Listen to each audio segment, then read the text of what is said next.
বাংলাদেশকে নিয়ে অনেক ভয়ে আছি আমরা। মোস্তাফিজ থাকলে ম্যাচ জেতা কঠিন হবে, বললেন সূর্যকুমার যাদব। এবারের এশিয়া কাপে অনেক দুর্দান্ত খেলছে বাংলাদেশ ক্রিকেট দল। আমরা যেমনটা ভেবেছিলাম তার থেকে অনেক ভালো খেলেছে বাংলাদেশ ক্রিকেট দল।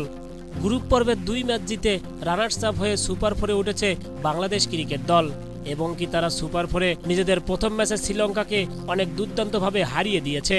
মূলত ব্যাট ও বলে 2 বিভাগে অনেক দুর্দান্ত পারফর্ম করে শ্রীলঙ্কার বিপক্ষে জয় পেয়েছে তারা। বিশেষ করে মোস্তাফিজুরের শেষের ওভারে 1 ওভারে 2 উইকেট পেয়েছে। আমরা ওদেরকে নিয়ে অনেক ভয়ে আছি, দেখা যাক বাকিটা মাঠে দেখা যাবে।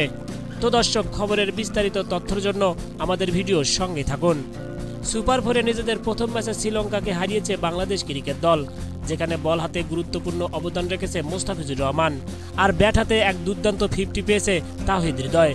তাই তো মোস্তাফিজ হৃদয়ের প্রশংসা করেছেন পাকিস্তানের সাবেক ক্রিকেটারের কণ্ঠে। মুস্তাফিজকে নিয়ে ওমর গুল বলেছেন, আবুধাবিতে একরকম উইকেট থাকে না, আজ আর এক রকম তো কাল আর এক রকম উইকেট থাকে, কিন্তু মুস্তাফিজ তার অভিজ্ঞতা থেকে সেরাটা দিয়ে গেছে। তার ব্যাকওয়ার্ড লেন্থের বল, হার্ড লেন্থের বল, সে অনেক দুর্দান্ত বল করেছে এবং সে উইকেটও পেয়েছে।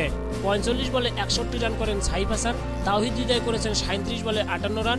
এই দুজনকে নিয়ে আমরা অনেক ভয়ে আছি। বিশেষ করে ভয় থাকছে আমাদের মোস্তাফিজের উপর, কারণ সে আমাদের প্রতিটি খেলোয়াড়কে অনেক কাছ থেকে চেনে। সে আমাদের দেশের বিশ্বের 1 নম্বর ফ্র্যাঞ্চাইজি IPL-এ অনেক দলের হয়ে খেলার গৌরব অর্জন করেছে। মূলত সেই জন্যই সে আমাদের দলের জন্য ভয়ের একটা গুরুত্বপূর্ণ কারণ।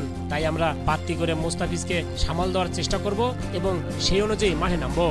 তো দর্শক, আপনাদেরকে বলছি, বাংলাদেশ কি পারবে ক্রিকেটের পরাশক্তি ভারতকে হারিয়ে এবারের এশিয়া কাপে প্রথম ভারতকে হারানোর সেই চমক দিতে? আর মোস্তাফিজ কি পারবে ভারতের অধিনায়কের সেই প্রশংসার স্বরূপ দিতে? জানিয়ে দিতে পারেন আপনাদের মূল্যবান মতামত আমাদের ভিডিও কমেন্ট বক্সে। ধন্যবাদ সবাইকে।